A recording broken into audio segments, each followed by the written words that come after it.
16 mars 2023. Il faudrait aller à la rencontre de nombreuses personnes pour confronter leur expérience aux miennes. N'oublions pas qu'à force d'isolement, les choses finissent par devenir moins véridiques. On finit par ne plus pouvoir penser qu'à des choses fausses, des fantasmagories, des choses forgées de toutes pièces, enfin le plus souvent par des dingues. C'est pas si grave, et puis bon, vivre vraiment seul n'arrive qu'en rêve. Comme débarquer sur une île déserte, on le sait. Je me souviens d'un livre puissant et poétique qui s'appelle en anglais « How to Survive in the Wood ». Sauf que ce livre a été édité pour répondre de manière pragmatique à des situations réelles extrêmes. Un vade-mecum, un livre qui vient avec moi. Ça sonne très romain, le centurion fidèle qui traverse la Gaule à pied en suivant le cheval de son proconsul. Même si je sais désormais dans ma chair que le danger vient de l'explication, on va essayer avec cet ouvrage de démêler le vrai du faux sur cette fameuse histoire de solitude. Oh, solitude. Je dévoile mes batteries. Je suis pourtant pas un bleu. Enfin, je sais qu'excepté les manuels de développement personnel, on n'a pas intérêt à dévoiler le sujet du livre dès la première page. Et le même thème, tout au long du truc, c'est rasant. Un livre à thèse, pitié. Sujet, 2 points. Est-ce que la solitude volontaire ou subie enferme ou ouvre sur les autres ? Je prends mon exemple, tout nu. C'est plus pratique.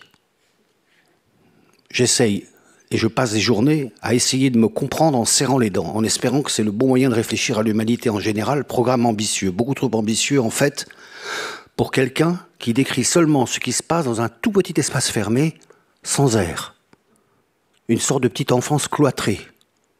Le quartier d'une ville dont on ne sortira jamais. C'est le journal d'un vrai Robinson. On apprendra mieux qui il est, d'où il est et où il va. Son présent m'électrise. Il ressemble, disons, à un vase entier, mais fêlé de l'intérieur, comme moi, mais je ne suis pas le bon cobaye de cette expérience. Une enquête quotidienne, fouillée, prouvera que je ne suis pas le bon personnage. Il y a aussi que je suis fragile, enfin les fêlures imperceptibles, même les plus belles, sont les plus désespérées. Crack up, ça fait un bruit comme ça, je suis comme un vase en miettes depuis l'éternité. Quelle formule grandiloquente, on dit ça des rois et des reines. Un vase, mais oui, mais un colosse au pied d'argile, un portrait vraiment chinois. Toute ma vie, j'ai voulu devenir un saint, un roi. Enfin, c'est une situation enviable. Accéder à une sorte d'éternité. Si je disais tout aux autres, je ferais le vide autour de moi. Pas de confession. Je n'en parlerai à personne des drames, etc. Il faut que je reste intact aux yeux des autres. Calme en moi. Calme inconnu. Moi qui n'ai jamais eu de corps.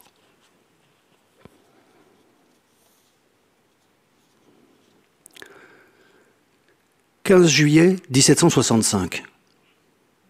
Nous sommes en juillet, le 15. Il fait anormalement chaud. Je reste cloîtré dans la maison principale qui garde la fraîcheur, mais pour combien de temps ? J'ai l'impression qu'il fait de plus en plus chaud, avec les risques permanents d'incendies spontanés. Départ de feu. Une tabatière en argent dirisée par hasard en plein soleil ? Une étincelle d'un bosquet à la lisière d'une forêt ? Une expérience de chimie ratée en extérieur ? Un diamant égaré dans le noir. Il faut boire l'eau du puits conservée en bouteille dans la glacière de la cave. Je ne bois pas assez d'eau. C'est épouvantable, etc. Bon, je profite de ce moment pour consulter dans le traité de la vie rustique le mode d'emploi des petits canaux d'irrigation. On actionne des roues qui font bien marcher les machines. Je projette de créer de toutes pièces un bras nouveau dans la rivière qui viendra rejoindre le cours d'eau principal en aval. Ici, on est moderne. J'ai fait construire cette maison au centre d'une exploitation agricole modèle. Pourtant, je suis resté simple, même si j'ai trop de projets complexes à exécuter. Enfin, disons les choses simplement. Une graine semée produit plusieurs graines. Tout le reste en découle, c'est l'avenir. J'ai confiance. Ce que je lis dans les livres qui conseillent les gens qui veulent mener à bien une entreprise agricole, je l'applique à la lettre. Et en général, ça marche. Sauf les petits pois que j'ai plantés sans attendre les seins de glace. Résultat zéro. On vous le serine pourtant dans un ouvrage comme ce traité de la vie domestique et des petits jardins que je tiens de mon père, jardinier émérite. Mais je n'avais pas encore lu ce qui concerne les potagers. Tout a été gelé, donc pas de petits pois cet été. On ne m'y reprendra pas, et Dieu sait si je les aime, comme Louis XIV. Le reste, bestiaux, blé, vignes, pêcherie d'anguilles, chasse à courre, fonctionne à plein. Pas de découragement dans l'air. Je suis un peu architecte dans l'âme. Souvent dans un demi-sommeil, j'entrevois des constructions futures, un petit bureau suspendu dans la grange, des coursives qui se déploient à la vitesse de mon imagination. On pourrait étaler de la paille au sol, ça étouffe un peu les bruits des pas et c'est agréable aux pieds. On finit par avoir une sorte de coque, comme un bateau vide dont on a seulement la forme, alors on voit à quoi il ressemble, mais seulement de l'extérieur. Ensuite, par couches successives, on établit des cloisons, puis on lisse, on peint et on termine en disposant sur les meubles des choses précieuses à les endroits choisis. Certaines se font des signes de reconnaissance, comme on sait mieux maintenant que les arbres communiquent sans se toucher.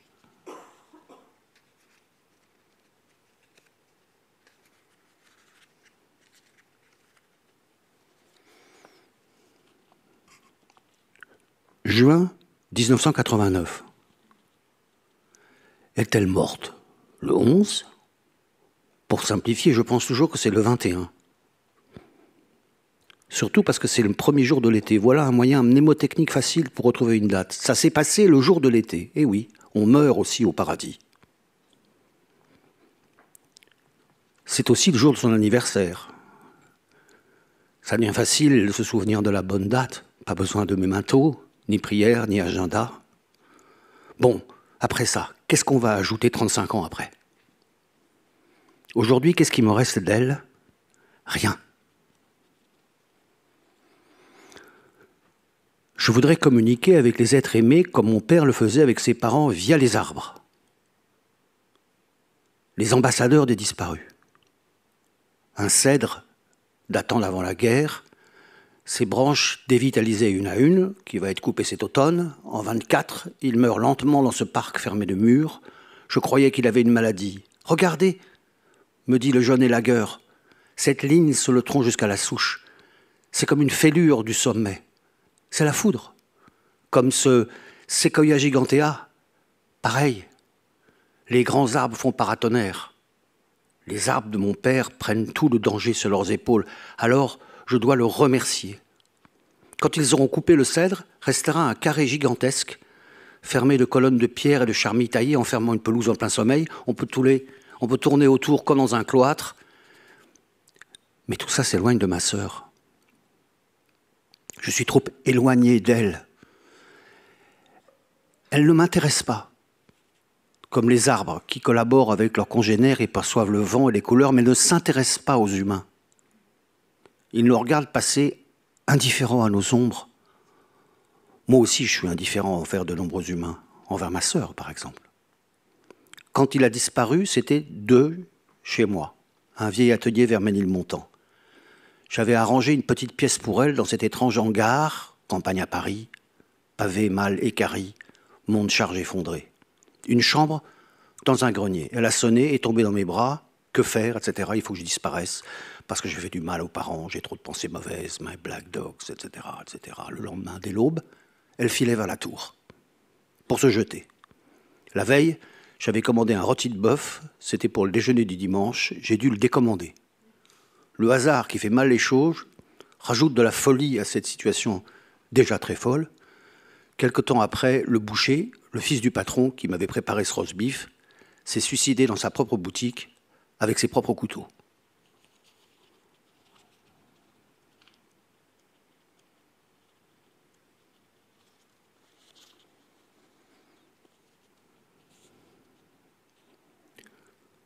Tout début d'été 24.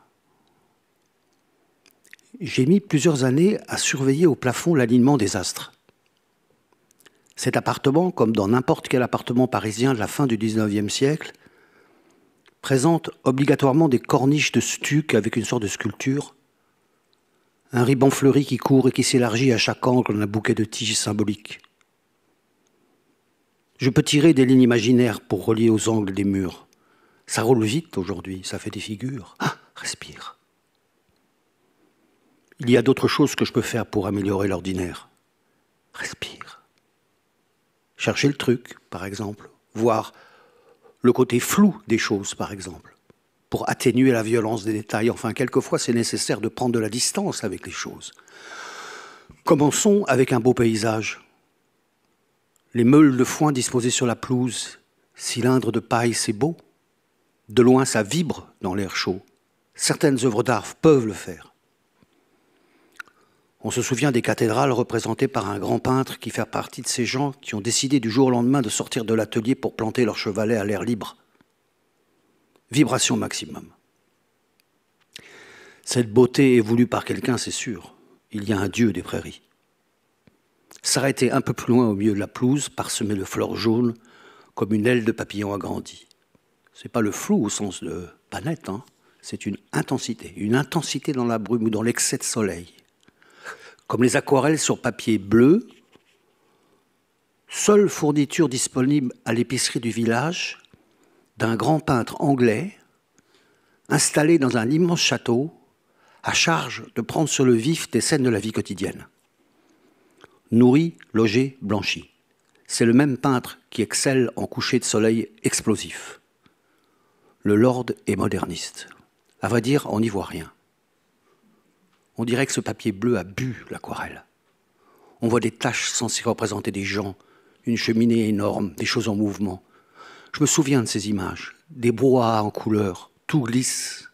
Cette abstraction raconte la vraie vie, un tournoiement d'habits et de lumière, des taches, des coulures. On devine un être aimé. Chacun devient un mythe à la portée de tous.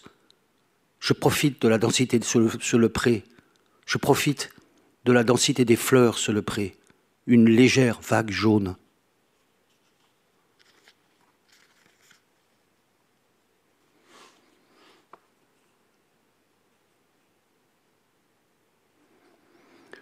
« 15 janvier 2024.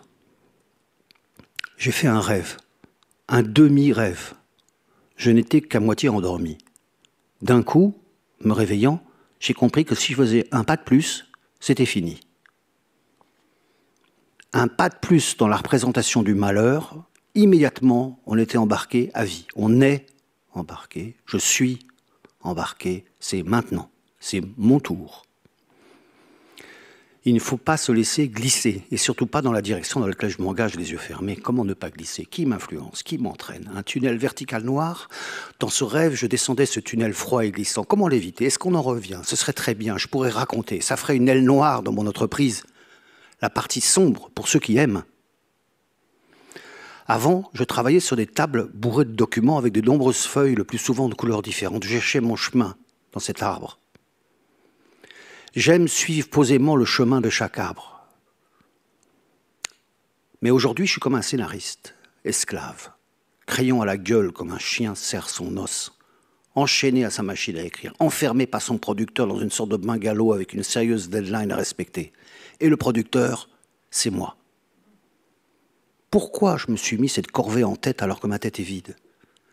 J'ai inventé un personnage, il faut qu'il soit capable de tout mettre en pièces et de recoller l'ensemble. Tous ces petits fragments disjoints, on s'en occupera plus tard. On reconstruit un vase en célébrant la brisure. On recolle. On fait des lézards de couleur or. On a envie de casser les plus beaux récipients pour exhiber ensuite leurs cicatrices dorées. C'est à la mode. Je vais faire pareil en recollant des scènes du présent avec des scènes du passé.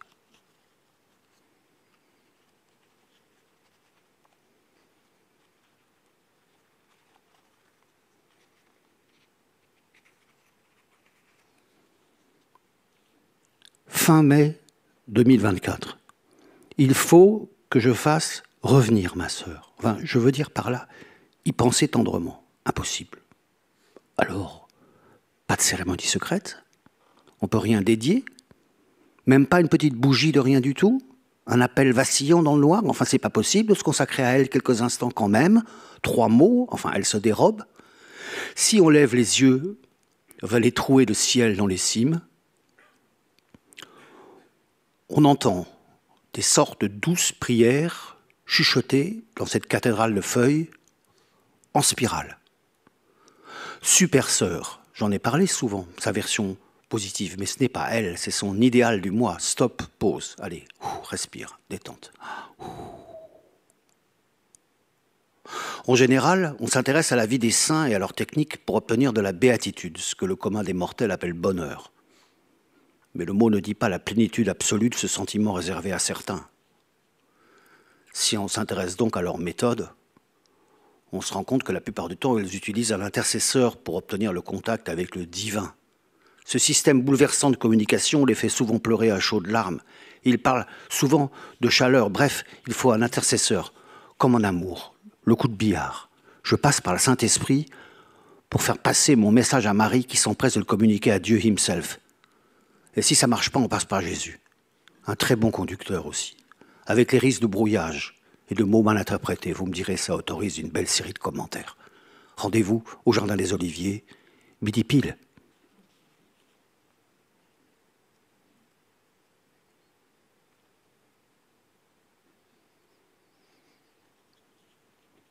Milieu de l'été 24. Je regarde les arbres plantés depuis 1765. Je regarde les mouvements qu'ils sont en train de faire. Les arbres bougent. Je sais que les arbres bougent. Enfin, je me souviens d'un ancien ami qui, dans les années 70, venait ici, de là où je parle exactement, et la nuit, embrassait les arbres. Une pensée en arborescence. Je pars de A, et je vais en même temps vers B, C et D, et ainsi de suite. Ça fait beaucoup de feuilles, dit une jeune fille à haut potentiel. Moi, je fais ça avec le dessin des plafonds, des murs et des poutres, indoor. Je suis leur trajectoire, j'aime leur forme, j'aime le mouvement des choses. Je suis architecte dans l'âme, je l'ai déjà dit. Bref, les arbres bougent. Est-ce que les plantes peuvent ressentir de la douleur? La question n'est pas encore tranchée. Je recommencerai ce journal en 2050 quand la science ira plus loin, comme elle en a l'habitude. Je suis tenace.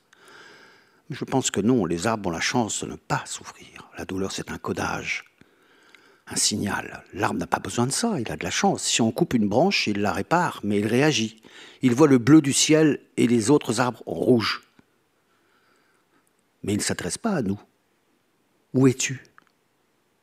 Où es-tu?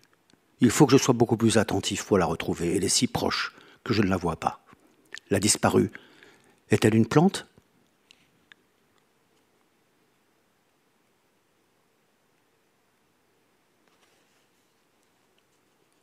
Épilogue. C'était une vraie forêt, cette forêt. Et le bungalow était introuvable. On voit de loin un type assis sur le talus. C'est rare de voir quelqu'un assis dans l'herbe tout seul à ne rien faire. C'est Stanley et Livingstone, je lui dis en riant. Ça va? Oh, vous m'avez l'air tourneboulé, non? Ça va? Vous devez avoir vraiment chaud habillé comme ça, non? Ça va? Même si c'est l'hiver, ici, en plein été. Attendez, je lui dis, ne vous désaillez pas quand même. On n'est pas à la presse, hein? C'est intriguant quand même de voir un type dans cette situation qui ne se repose pas. On dirait un promeneur, un randonneur ne resterait pas là en train de fixer l'herbe. Un sportif, c'est impossible. Un vrai sportif, c'est quelqu'un qui, attendant au feu rouge avant d'arriver au parc, court sur place. Ouf, ouf, ouf. Alors si vous voulez écrire, il me demande comme ça. Oui, je réponds, bien sûr. Ça tombe bien. Il me fallait un disciple. Je suis tellement triste, ça va me faire du bien. Je ne sais pas ce que j'ai à être triste comme ça. Enfin, c'est pas la peine de tortiller du cul, je suis vraiment triste. C'est vrai, on dirait que c'est éternel ici, non? Une sorte d'éternité? L'inoubliable, enfin quelque chose qui survit au passage du temps. Tout conspire. Au moment de mourir, on peut se dire que tout ce qu'on a fait contient aussi ce qu'on n'a pas fait. Au moment de mourir, on peut se dire que tout ce qu'on a fait contient aussi ce qu'on n'a pas fait. C'est formidable, non? Ça ne veut pas dire refuser de faire une chose pour en accepter une autre, c'est le contraire. Le non-fait s'infuse dans le fait. Enfin, ce que tu as fait, donc, contient plus que ce que tu fais. Donc, aucun regret. Alors pourquoi je suis si triste? Non, la seule chose qui ne peut pas être détruite, c'est la puissance de vie. Mais vous l'avez, cette puissance. Mais oui, ne vous inquiétez pas, je lui dis gentiment. Je vous appelle Georges, d'accord? Ça vous va? Ça me simplifie. Je vous passe sous silence les longs mois passés avec ce poète des bois. Au début, j'ai marché avec lui complètement. On fabriquait des harpes avec des câbles de 100 mètres qu'on tendait de part et d'autre d'un précipice. S'il avait du vent, ça nous faisait une guitare électrique géante à domicile. Il répétait tout le temps que la nature, malgré sa cruauté, était là pour nous divertir. Il construisait des attractions dans la forêt. Comment est-ce possible? Qu'est-ce qui se cache dans le haut transpercé par la lumière? Des trampolines ultra puissants pour se propulser à la cime des arbres. Des machines à laver humaines dans des cascades et tout un bric-à-brac qui ne fonctionnait bien qu'une fois. Et il faisait des poèmes là-dessus et m'engageait à faire de même pour m'exercer. Bref, c'était épuisant à cause d'incessants travaux pratiques et surtout du caractère lunatique de mon nouvel ami. Chaque jour, une nouvelle obsession et chaque jour, un poème à exécuter. Il me faisait boire chaque nuit dans un bol de bois une décoction blanchâtre et épaisse. Je faisais des rêves épuisants d'animaux parlants. Je faisais des rêves épuisants d'animaux parlants. Je commençais à douter sérieusement de l'existence des choses qui avaient le tort d'être en dehors de ma vision immédiate, le vent de l'imbécilité. Il n'y avait plus qu'à s'habiller en blanc et bagnauder dans les prés comme une secte en vacances. Manger. Il fallait se tirer et vite. Il fallait que je rentre dans une ville normale. Attention, la nature va parler. J'envoyais dans la cabane une bouteille cachetée d'un chiffon qu'on allume qui fait exploser l'essence qu'elle contient.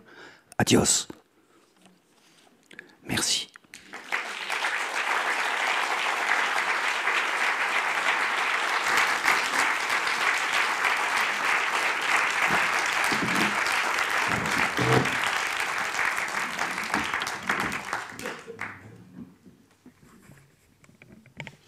Bonsoir à toutes, bonsoir à tous.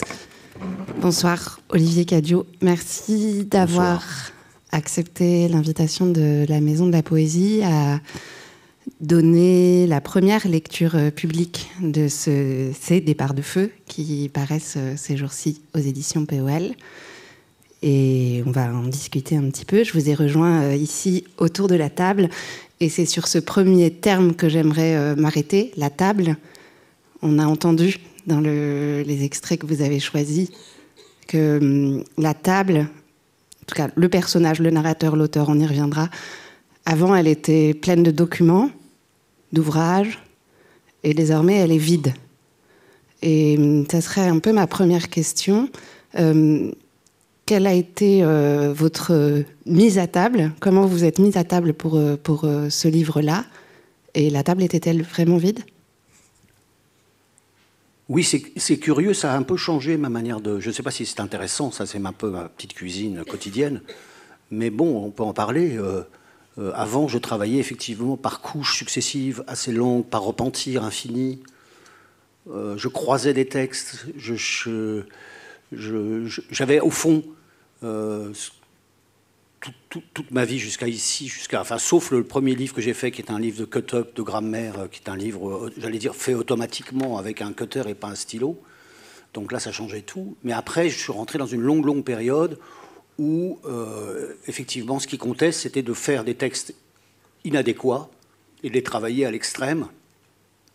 Pas les travailler stylistiquement, jamais les travailler sur le plan du son ou de la qualité de la grammaire ou du style, mais en tout cas, sur le plan du sens, travailler à l'infini pour comprendre ce que je voulais dire et essayer d'améliorer, surtout de rendre les choses claires. Et ça mettait un temps énorme, et je mettais quelquefois 3 ans ou 4 ans pour faire un livre. C'était assez long comme fabrication. Et là, d'un coup, je ne sais pas pourquoi, j'ai fait un tout petit livre qui a été une commande de Christophe Martalher, le très grand metteur en scène. Et j'ai fait un livre qui s'appelle, il n'y a pas très longtemps, qui s'appelle Irréparable, qui est un tout petit livre, que j'ai d'ailleurs lu ici à la Maison de la Poésie, et qui est un livre tout à fait inhabituel pour moi, fait avec des séquences très courtes. Ce que je pense, c'est que c'est l'expérience que j'ai faite aussi, on en parlera tout à l'heure, avec un projet sur Malheur, qui m'a demandé une certaine économie graphique, je ne sais pas comment dire autrement. Et du coup, j'ai travaillé ce livre dans une certaine spontanéité technique. Bon, sauf que la pratique, c'est qu'à un moment donné, j'avais tout le texte, on va en parler après, tout le texte était à plat, c'était pas mal, mais c'était pas un livre. C'était mort. Il fallait lui donner du volume? Oui, du volume au sens de la profondeur, c'est-à-dire qu'il n'y avait pas de fil intérieur suffisamment fort. Et donc, je l'ai fait comme un journal, et je me suis demandé pourquoi je faisais un journal, alors que je le dis bien dans la 4e de couverture. Seules les vies quotidiennes sont intéressantes. J'aurais dû écrire un journal. 3 lignes par jour, c'est quand même pas la mer à boire. Mais très jeune, j'avais pensé qu'il était déjà trop tard pour commencer. J'avais d'emblée abandonné, comme certaines personnes qui pensent que tout est déjà trop tard. Et effectivement, j'ai fait ça comme un journal. Et donc, du coup, au final, ça ressemblait à un journal. Ce qui est tout bête, c'est la palisse, mais si vous voulez, ça n'allait pas du tout, parce que je ne suis pas du tout capable d'écrire un journal, puis ce n'est pas intéressant, ma vie n'a aucun intérêt particulier. Donc, ce n'est qu'à un moment de... Donc j'ai eu un moment de panne très très compliqué, je me mets à pleurer maintenant. Je n'ai pas pris de mouchoir. Je vais me mettre à m'effondrer en larmes en disant ouais, ça a été très compliqué à un moment donné, parce que je trouvais ça pas possible, parce qu'il n'y avait pas de relief pour aller dans votre sens de volume. Il n'y avait pas ça. Et j'ai compris au bout d'un moment que c'était l'histoire dont je vous ai lu un passage un peu dur sur la mort de ma sœur, qui a donné une sorte de sens et de brûlure, c'est le cas de le dire avec Départ du feu, qui a permis de faire des choses des éléments assez froids et assez chauds. Disons, c'est le jeu de ça brûle, non, finalement, je suis en train de penser. Très, très, très chaud, des paragraphes, il y a des chapitres très, très chauds et des chapitres plus ou moins loin du foyer. On joue avec le feu. Voilà. Alors, pour revenir sur ce terme de table, et précisément pour entrer un peu plus dans ce livre-là, la table, c'est aussi la table des matières, c'est pas seulement la table d'écriture. Et est-ce que vous accepteriez, pour qu'on comprenne un peu le journal, de nous lire la table, qui s'appelle table, pas table des matières, ici c'est table. C'est pas ultra rigolo, hein, une table des matières, mais bon. Oui, mais bon.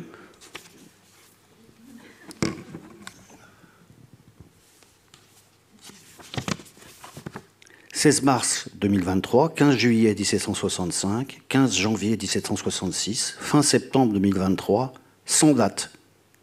Juin 1989, septembre 1915, récemment, tout début d'été 24, 1775, 15 janvier 2024, 15 juillet 1995, printemps 88, fin d'été 96 ou 96, 95 ou 96, 30 mars 1544, 1er septembre 2023, hiver 1778, juillet 1947, printemps 1982, 15 février 2024, 4 février 2024, 15 juillet 2024, 12 janvier 1981, été 1936, 28 juillet 2024, fin mai 2024, fin juin 1789, hiver 1901, 15 août 1775, jour du printemps 2024, le plus tard possible, milieu de l'été 2024, tous les jours, 2 septembre 2024, 10 ans auparavant, 6 mois plus tard, 12 septembre 1975, quelques jours plus tard, épilogue.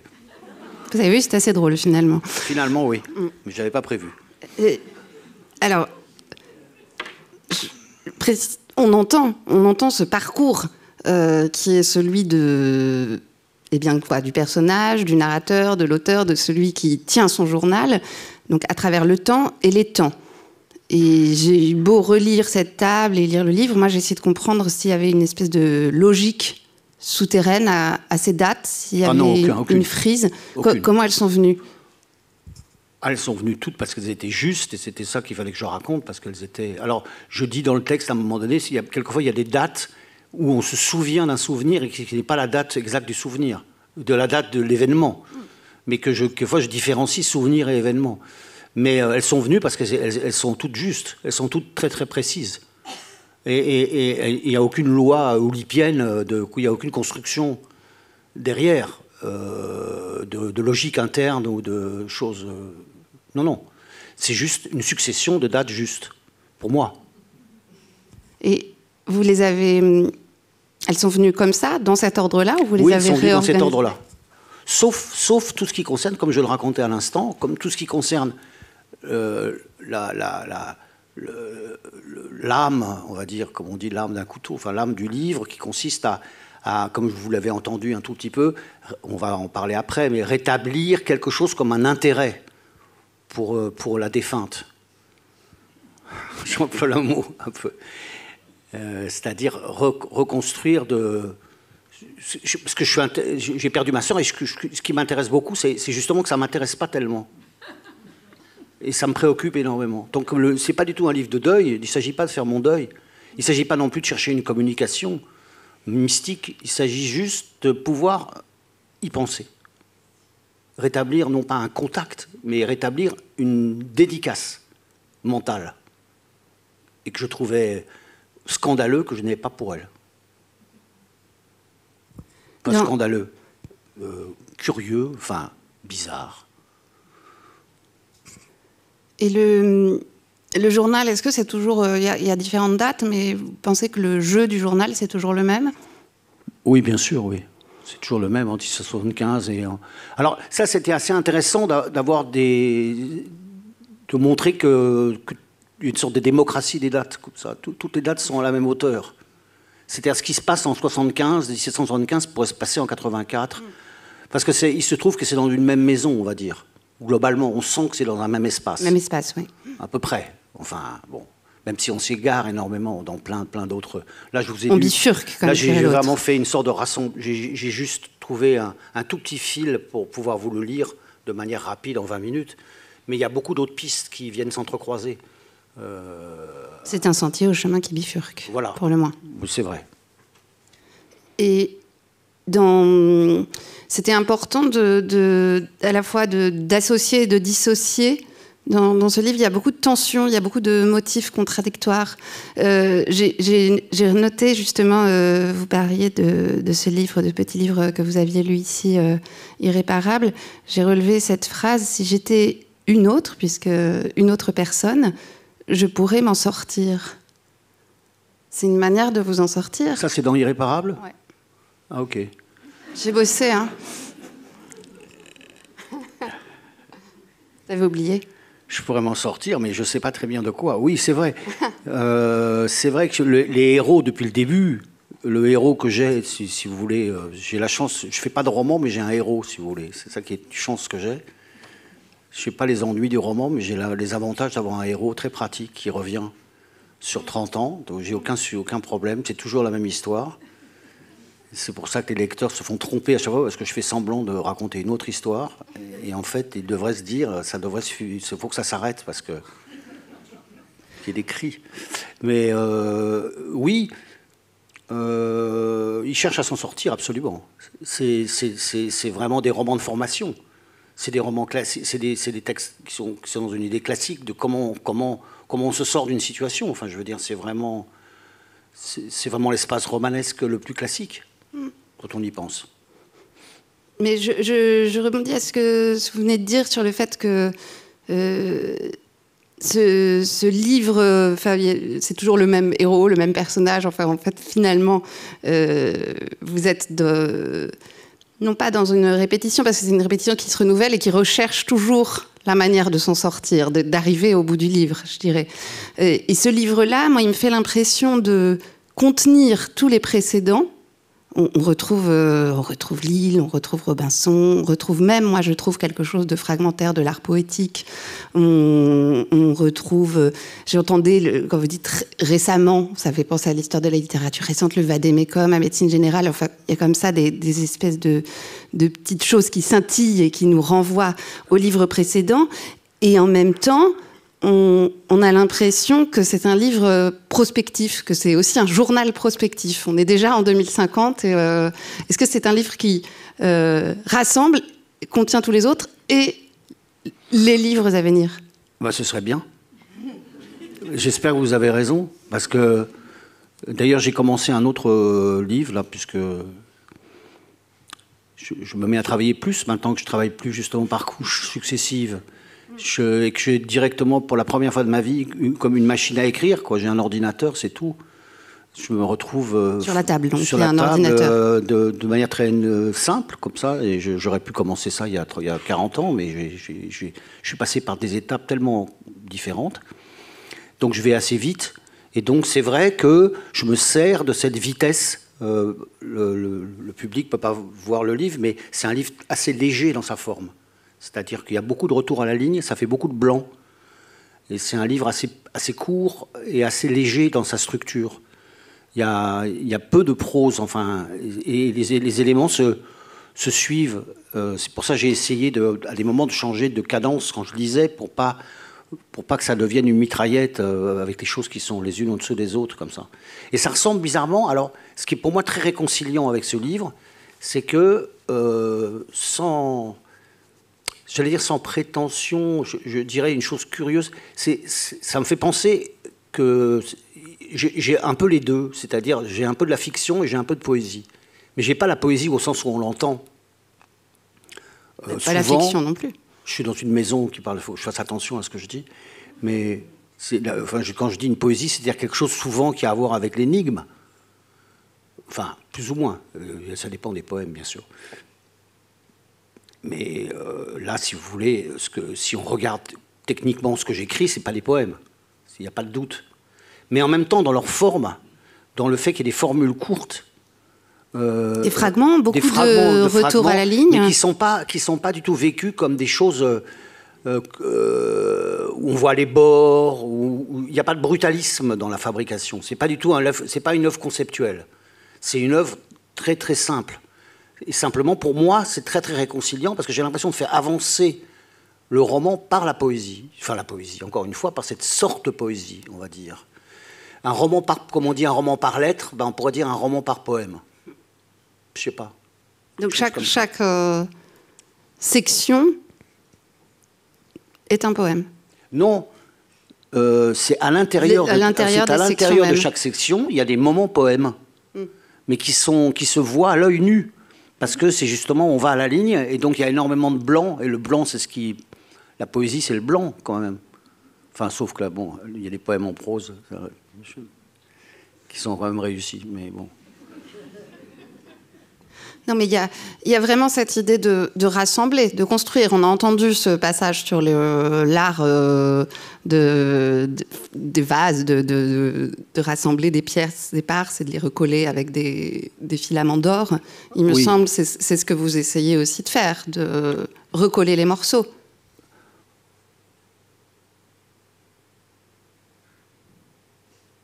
Non. Vous avez le droit de dire non, hein, enfin, je dirais. Je vais vous dire un truc, je ne sais pas tellement. J'ai pas envie tellement de recoller. Parce que recoller, ça voudrait dire que je crois en l'idée de faire son deuil, par exemple, s'il s'agit de parler de la sœur. Mais non, il n'y avait pas de... Non, je sais. Non, je parlais vraiment de construction. De construction. Mais je ne sais pas si j'ai envie de recoller, je ne sais pas si j'ai envie d'arranger l'affaire. L'aggraver ? Non plus. Ce que j'ai envie, c'est d'indépendance des morceaux. Indépendance des fragments. Comment les romantiques allemands appelaient les fragments? Ils appelaient ça des hérissons. Ça pique alors? C'est ça. Enfin, ça pique quand ça se défend. Ça peut piquer un petit peu quand ça se défend. Donc, il y a ce côté aussi indépendant des textes, dans les textes. Il y a de l'indépendance. Je ne sais pas comment dire autrement. C'est un peu abstrait ce que je veux dire, mais il y a tout d'un coup, les choses fonctionnent toutes seules, comme des petites machines. Ah oui. Et ces machines font, effectivement, après, peuvent s'enrouler les unes dans les autres, créer des bizarreries, il y avait une installation comme ça de deux, j'ai oublié malheureusement les noms, de deux célèbres, deux Suisses extraordinaires qui faisaient un truc qui s'appelle le temps. C'est-à-dire c'était le système en domino. Vous savez comment on fait pour jouer quand on prend un domino et qu'on fait tomber tous les autres. Il y a une vidéo super. Et ils avaient fait une vidéo absolument prodigieuse où c'était pas avec des dominos, c'était avec n'importe quoi, avec un tuyau qui passe de l'eau. Oui, puis ça fait des réactions en chaîne. Et chaque petite machine... Voilà, c'est ça. Fischli & Weiss, bravo. Le cours des choses, hein, c'est ça, bien sûr. Ça explose, ça fait de l'eau, des boules, c'est merveilleux. Il faut regarder, c'est disponible sur Internet. Bon, et donc, ce qui est très très beau, c'est qu'à chaque fois, c'est une prouesse, évidemment. Alors, on regarde, mais on regarde à la fois tout, mais on regarde chaque chose.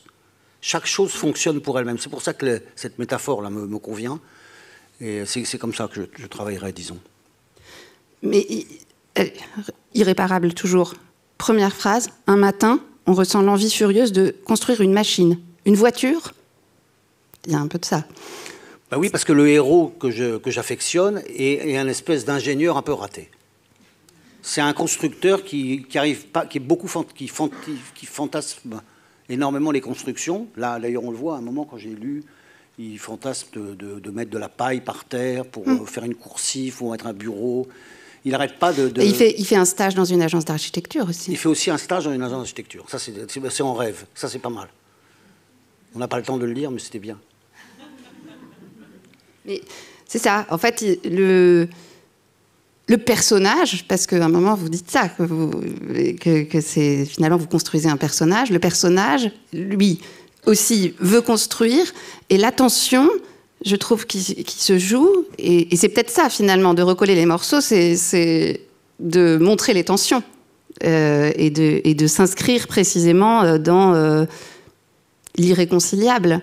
Et la tension là, c'est entre, j'ai l'impression, construire, inventer et imaginer. Il a l'air toujours de dire que si on fait des murs, c'est en dur, mais que tout ce qui est de l'ordre de l'image mentale, du palais mental, c'est mou. Et puis alors dans ces cas-là, il rentre carrément dans les murs, il se confond avec les bâtiments. Enfin, c'est là que ça se joue. Ben oui, vous avez absolument raison, c'est ça. Il y a une terreur d'ailleurs de rentrer dans les murs. Il y a une folie, il y a ce héros a peur de se faire avaler par les ondes, comme il explique. Avaler par les murs et disparaître à l'intérieur des... Et donc c'est pour ça que je pense qu'il est architecte, pour pouvoir tenir, pouvoir organiser, tenir, etc. Il y a une panique, c'est un livre quand même paniqué. Oui, parce que c'est comme si bâtir en pensée, oui. C'était pas bâtir en dur. C'est ça, c'est ça. C'est ça. Et donc il a très peur de ça, je dirais. Je lui en parle finalement comme si c'était un ami, mais c'est un peu inquiétant. Mais il y a le surgissement, on a entendu Georges tout à l'heure, mais il y a le surgissement alors comment les appeler, des amis imaginaires, des disciples, enfin, ils sont là, Bien sûr. Ils arrivent. Alors, il y en a un, moi, qui me fait beaucoup rire, c'est Sigmund Freud, enfin, qui n'est pas Sigmund Freud, mais qui est une espèce de personnage. Et alors, on ne sait pas du tout s'ils sont vraiment là ou s'ils sont intérieurs, extérieurs, quoi. C'est toujours une manière de décliner et de faire varier cette tension. Absolument. Okay. non, mais vous le dites si bien que je suis d'accord avec vous, c'est ça. On continue. Et oui. Non, mais bon. D'accord. Et non, mais sérieux. Sérieux. Alors, on change de truc. Okay. Le temps. J'aimerais que vous nous parliez un peu du temps de l'écriture, parce que là, vous avez dit en introduction que vous l'aviez écrit très vite. On a entendu le vrai, le faux, le réel, l'imaginaire. Et j'ai l'impression qu'il y a peut-être oui, en effet, une sorte d'accélération dans ce livre-là. C'est ce que vous avez l'air de dire sur votre pratique d'écriture en ce moment. Et que vous avez finalement toujours recherché, parce que dans votre écriture, il y a ce surgissement d'images comme ça. On a l'impression de rentrer dans une tête, dans un cerveau, et que vous courez après ce qui vous apparaît. Et là, il y a ça, en fait. Ça va à la vitesse de la pensée. En tout cas, pour la lectrice que je suis, j'ai l'impression qu'on est là, quoi, que ça s'enchaîne comme ça. Et en même temps, faire récit, c'est toujours reconstruire. Bien sûr. Oui, mais justement, cette espèce de... Il cherche en permanence à régler sa vitesse. Et de toute façon... Oui, c'est comme s'il avait un petit bouton... Il avait un petit bouton pour régler sa vitesse. Et oui. De la même manière, j'ai l'impression qu'écrire, c'est surtout ça. Enfin, pour moi, en tout cas, c'est surtout ça. C'est un réglage. C'est un réglage entre des choses contradictoires qui doivent tenir ensemble. Et qui doivent être réglés exactement comme un moteur doit tourner merveilleusement et faire un bruit sublime. Donc oui. Simplement, il faut tourner des milliards de petits boutons et on arrive à un équilibre de chaque phrase. Et il ne faut pas du tout pour la perfection, hein, puisque ça comporte de l'imperfection. Il faut qu'il y ait de l'imperfection pour pouvoir faire démarrer une autre phrase. Il faut qu'il y ait un manque dans une phrase pour que l'autre vienne la combler. Il faut aussi tout un réglage entre les phrases pour qu'elles s'apprivoisent, se détestent, se jalousent. Après tout, c'est comme des éléments c'est des éléments de corps. En fait, c'est du corps. Mais c'est du feu. Donc c'est ce que je découvre un peu tardivement dans ma vie, c'est qu'écrire, c'est du corps. C'est quand même un petit peu tard. Et d'ailleurs, je termine par cette phrase d'Artaud, attention, la nature va parler. Qui a une phrase d'Artaud qui est dans la fin du texte, là.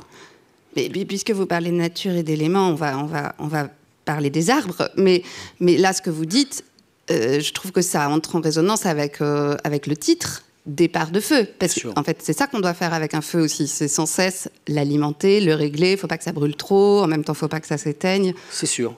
Réglage du feu, tout à fait. Réglage, bien sûr. Et là, le départ, ça veut aussi dire, bien sûr, le départ au sens... Départ avec un S, c'est plusieurs départs. Ça veut dire aussi le départ d'être aimé, bien sûr. Enfin, donc, c'est aussi un réglage, le deuil. Infinitésimal. Le plus, le moins, le manque, enfin, tout est sur une espèce de chaîne comme ça, infiniment subtile. Et voilà. Le deuil qui est présent dans d'autres livres aussi. Enfin, en tout cas, moi, je me souviens du début de médecine générale. Le narrateur est dans un corbillard dans lequel il y a le cercueil de son frère. C'est sûr, oui. J'ai réglé le problème du frère dans un, ok. La sœur dans l'autre. Et maintenant, qu'est-ce que je vais écrire? Qu'est-ce qui nous reste? Si je voulais faire l'autofiction, c'est raté. Et vraiment vendre des livres. Vous vous rendez compte, l'erreur que j'ai faite? J'aurais pu parler des deux en même temps. Là, j'aurais fait un carton énorme. Peut-être un truc à inventer, un petit réglage. Hein, c'est ça. Non, c'était pour moi c'est vrai que c'était passionnant pour moi. Je dis passionnant, vraiment pas pour dédramatiser, mais c'était passionnant de faire 35 ans après un ouvrage sur quelqu'un un membre de ma famille disparu. Parce que, justement, je ne voulais pas faire Maman est morte, point, quoi. Je voulais faire autre chose, c'est-à-dire je voulais que le livre, que la séparation, enfin, oui, j'emploie le mot séparation, c'est marrant, que la disparition, je voulais dire, c'est un lapsus intéressant, que la disparition soit absolument envisagée pour le lecteur comme un élément de moteur d'une fiction et pas comme l'élément central, que ce ne soit pas un livre à sujet. Un livre où on traite vraiment ça, de manière frontale, ce qui aurait peut-être été très bien, ce que font des gens d'ailleurs très bien quand les gens parlent d'un problème concret, direct, et ça se fait très bien maintenant, ça se fait de plus en plus, et c'est formidable. Parce que ça traite de la vie même. Enfin, d'une certaine manière. Ça traite de la vie même d'une certaine manière. Moi, j'essaie de traiter la vie d'une autre manière, je crois. Je ne sais pas comment, j'aurais du mal à le définir. Mais... Est-ce que vous pensez que la grande question quand vous écrivez un livre, c'est de savoir à qui on parle, ou avec qui, ou les voix de qui? J'ai plusieurs questions. Ouais. Je suis très content de parler à des gens. À travers les livres? Petit 1, oui, tout simplement. C'est-à-dire que ça me ravit de pouvoir... que les gens puissent garder d'un livre 2-3 formules et une impression, par exemple, ça suffit. Et c'est absolument merveilleux de laisser quelque chose chez quelqu'un. Une trace. Presque rien. Et c'est déjà beaucoup, si vous vous souvenez d'un livre, d'un film, 20 ans après, pour une sensation, c'est beaucoup, hein, c'est déjà magnifique. Donc déjà, pouvoir faire ça, c'est un bonheur extraordinaire. Et vous vouliez dire aussi avec qui j'ai beaucoup de camarades de travail. C'est-à-dire que ça compte beaucoup pour moi, le fait d'être entouré par des gens et que j'entoure moi aussi des gens qui font d'autres métiers artistiques, où il y a beaucoup de communication entre nous, beaucoup de transparence intellectuelle, et c'est esthétique, et c'est fondamental. Je ne pourrais pas écrire tout seul. Et les voix de qui? On écrit avec les voix de qui? Alors,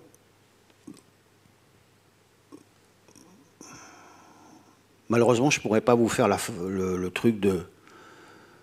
on écrit avec les voix de ceux qui sont moins forts, etc. Non, mais je veux dire, le truc de Deleuze, quoi, l'écriture...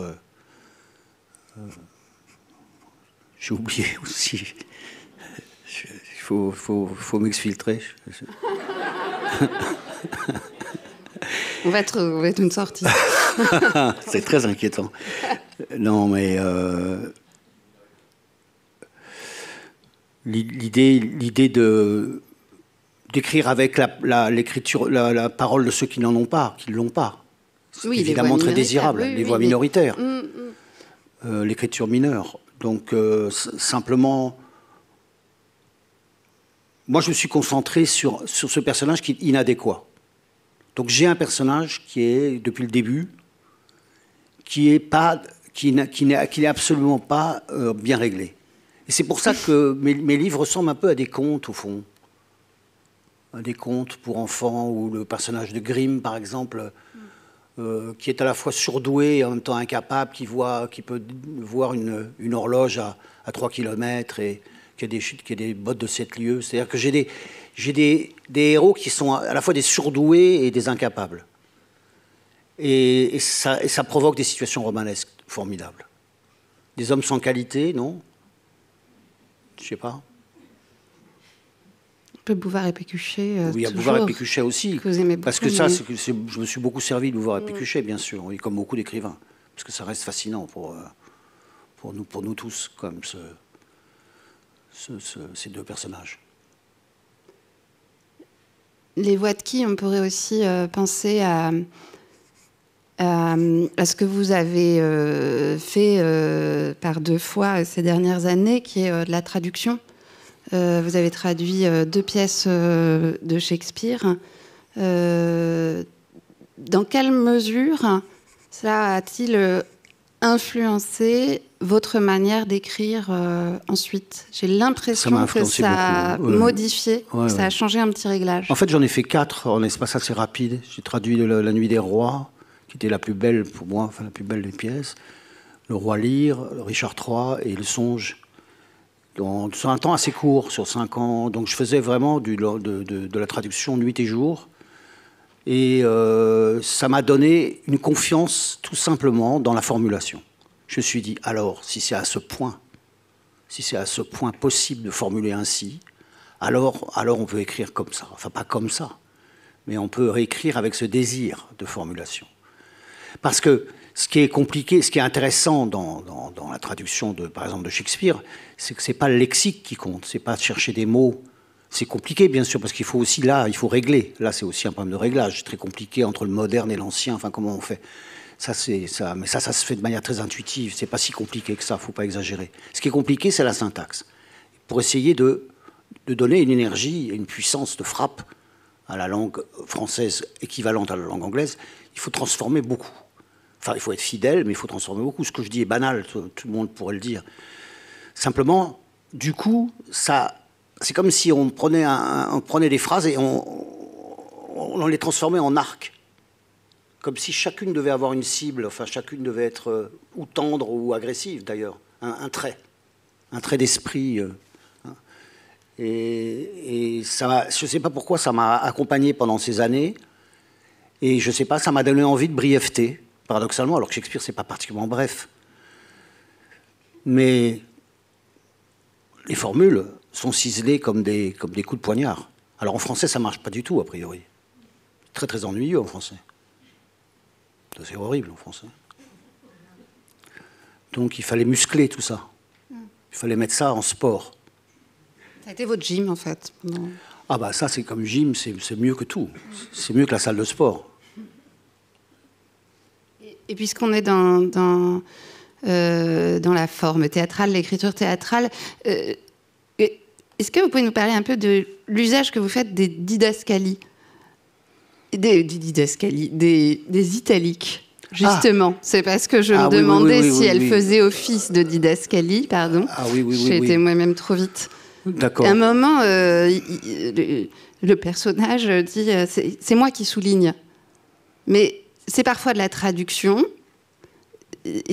Et parfois, c'est en effet, c'est moi qui souligne. Enfin, je me demande qu'est-ce qui opère ce choix de l'italique.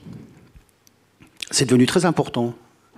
Au départ, je me suis interdit les italiques, toute la première partie de mon travail, parce que des gens comme Roland Barthes en avaient un usage tellement magistral que c'était copié un peu de faire ça à l'époque, d'utiliser l'italique. Et puis c'était devenu un peu précieux aussi, un peu snob. Là maintenant, ça me permet d'appuyer sur des trucs, et bizarrement c'est à contre-courant, enfin c'est à contre-usage. C'est pas souvent, c'est moi qui souligne. Je sais pas ce que c'est. C'est pour donner un poids. Une forme, ça. Donner un poids, alors qu'a priori l'italique est là pour alléger, pour dire guillemets. En fait, moi c'est pour donner une pression. J'en ai un usage inverse de ce qu'on imagine de l'italique, qui en général, comme une citation, comme un truc léger, comme un truc. Mais dans le c'est moi que souligne, vous avez raison, parce que c'est au contraire. Je souligne et je persiste et signe. Oui. Mais ouais, j'aime beaucoup, ouais, beaucoup. J'essaie d'en utiliser le moins possible. Je m'empêche. C'est une maladie aussi, l'italique. Hein. Maladie. Vous aimeriez en utiliser encore plus? Tout le temps. Tout le temps. Vous pouvez faire peut-être un livre en italique et puis seulement quelques passages en droit. J'y arriverai. Avant de mourir, je ferai un truc comme ça. De toute façon, c'est fichu, alors c'est bon. Comme le journal. Hein. Enfin, on peut commencer tard, c'est pas grave. Et il y a quelque chose de l'ordre de l'art et la manière. Dans ce livre, c'est parfois un manuel. On apprend à la fabrication des bougies, on apprend... Enfin voilà, on en a parlé, la construction. Mais il y a quelque chose de très kaléidoscopique dans les manières que vous utilisez, dans les formes que vous cherchez. Et on trouve des références à la peinture, on l'a entendu. Il y a quelque chose de l'ordre de la sculpture, la musique, enfin... Finalement, il y a une hybridation et moi, je ne peux pas m'empêcher de penser qu'on tend vers ce que pourrait être l'opéra, penser comme un art total. Et là, vous me voyez venir où je vais aller, mais... Je vois. Ouais. Je vois que vous y allez. Allez-y. Vous voulez que je parle de ça? Ouais. Bon. Alors après, pour finir, on va parler de ça. C'est un petit livre qui est sorti juste avant, qui s'appelle « Pour malheur ». Et alors, j'essaie de vous raconter l'histoire en court, le plus court possible. C'est une commande, c'est un texte qui est censé, qui est rentré dans une musique, donc qui est un livret, on va dire, pour une exécution qui a été commandée à un compositeur qui s'appelle Jos Miniel et à moi, comme librettiste, on va dire, pour faire une sorte de suite au Chant de la Terre de Mahler. C'était une idée de la petite fille de Alma, qui vit, Marina Mahler, qui avait envie, qui disait toujours cette pièce, et une pièce qui est très, on va dire, universelle. Donc on peut la poursuivre. Donc simplement, moi, ce qu'on m'a donné au départ, c'est le texte allemand du texte des leaders, des 6 leaders, et qui sont nuls, complètement. C'est normal, parce que c'est des textes qui viennent en fait du chinois du 5e siècle, qui ont été traduits par des Français assez mal, et qui après a été repris par un Allemand qui a fait une anthologie, qui est un poète allemand qui a fait une anthologie. Mais lui, il ne parlait pas chinois, donc il a copié le français en le traduisant en allemand mal. Donc ça a commencé à chauffer, quoi, l'histoire. Donc après, on s'est retrouvé avec Mahler lui-même, devant ce truc, rajoutant juste Artaud, je sais pas quoi. Donc ça devient, c'est d'une banalité, c'est-à-dire c'est à force de faire des photocopies, le truc était illisible, quoi. Et puis j'avais eu un ami qui m'a sorti une citation de Boulez absolument brillante, qui disait, pour les textes qu'il faudrait en face de Mahler, c'est Proust ou Joyce, non pas des leaders de Schubert.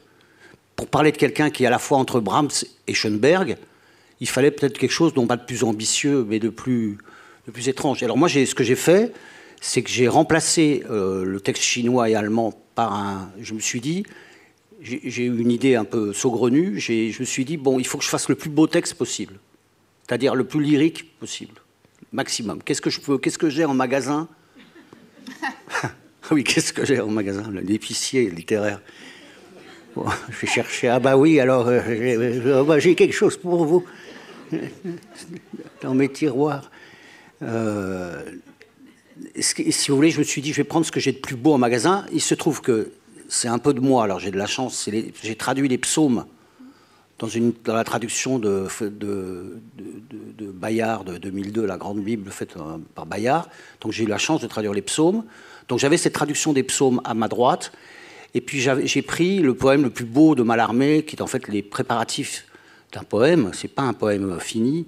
C'était le plus beau texte de Mallarmé, à mon avis, qui s'appelle Le tombeau d'Anatole. Pour un tombeau d'Anatole, qui est pour la mort de son fils. Alors comme Malheur avait perdu sa fille juste avant, et qu'il lui-même savait qu'il allait mourir, donc c'était un texte très funèbre, j'ai fait une sorte de cut-up, et j'avais pas fait ça depuis. Donc j'ai fait un poème, pour une fois, et fait avec pas vraiment des mots à moi, même si j'ai mis des phrases de mon fils, ou si après, au bout d'un moment, c'est devenu ça a attiré la limaille.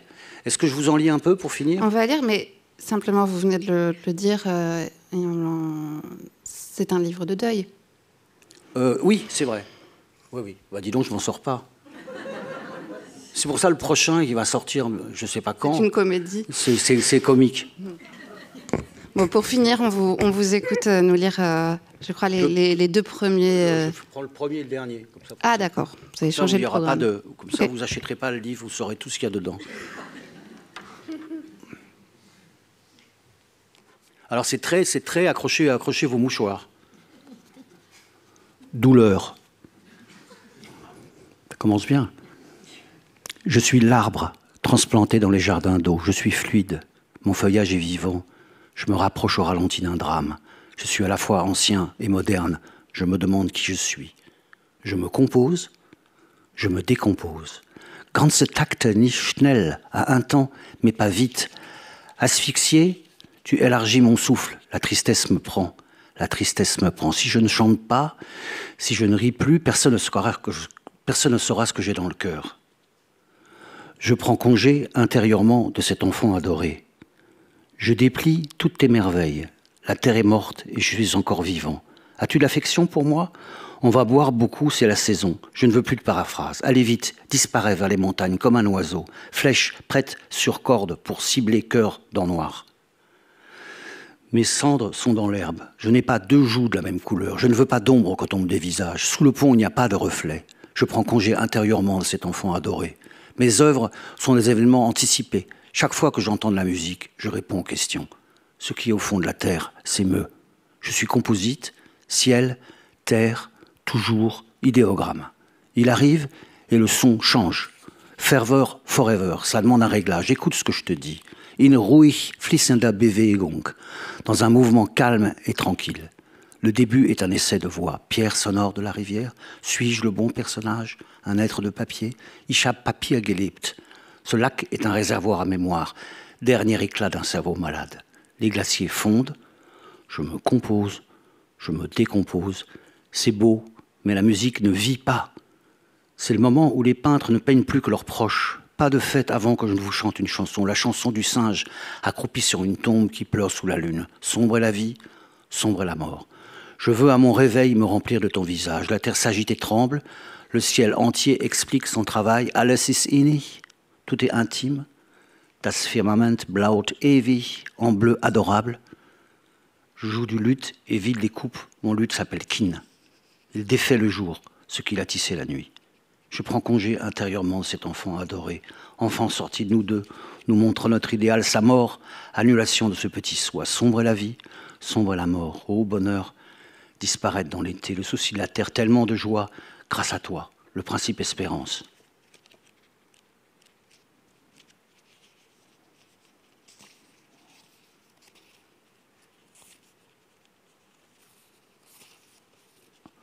Adieu. Je ne peux pas croire à tout ce qui s'est passé. Je prends congé intérieurement de cet enfant adoré. Celui qui chevauche le ciel d'avant. Wo bleibst du? Pourquoi restes-tu là? Ça y est, l'eau arrive jusqu'à moi. J'espérais un geste et rien. Enfant, chéri, suspendu à nos baisers. La voix oubliée revient sans expression, comme le solitaire dans la nature. Der Bach singt, le ruisseau chante en mémoire. C'est lui-même qui s'invente. Dans l'imagination anticipatrice, je vois en vrai. Assez de larmes, c'est introduire la mort. Mon problème est chimique. Ich lebe allein in meinem Himmel, in meiner Liebe, in meinem Lied. Je vis seul dans mon ciel, seul dans mon amour, seul dans mon Lied. Je compose, je dispose.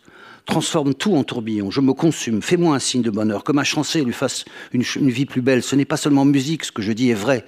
Mein Herz ist müde, mon cœur n'en peut plus. Aide ma course. Quel homme vivrait sans voir la mort? Ewig, toujours, toujours, ô joie des îles nombreuses. Je marche dans ma perfection à l'intérieur de la maison minuscule. Adieu, au revoir, adieu, je ne te verrai plus avant que la forêt ne soit couverte de feuilles avant couverte, pétales, idéogrammes. La voix oubliée revient sans expression. Trop d'ombre sous d'épais feuillages. On traverse les feuves à pied. Beaucoup de choses se font mieux par une nuit glacée, dirigeant du doigt un orchestre invisible. On dira que je parle d'un nuage, fragment du futur. Adieu, ami, nuage blanc, terminé, idéogramme. Ich widerlege das Ideal nicht. Je ne contredis pas l'idéal. Ich ziehe bloß Handschuhe vor ihm an. Avec lui, je prends des gants. Je ne contredis pas l'idéal. Avec lui, je prends des gants. Je me compose, je me décompose, comme un rêve au réveil, désert en instant. Je pense au jour d'avant, ce qui au fond de la terre s'émeut. Des fils de soie apparents tiennent lieu de reliure, le bon sentier en pensée, seule connaissance, l'obscurité. Ewig, terre lourde, presque noire, spätstill, la dernière manière, adieu d'amour et pas d'amertume, rien que du vent, das Lied von der Erde, le chant de la terre. Merci.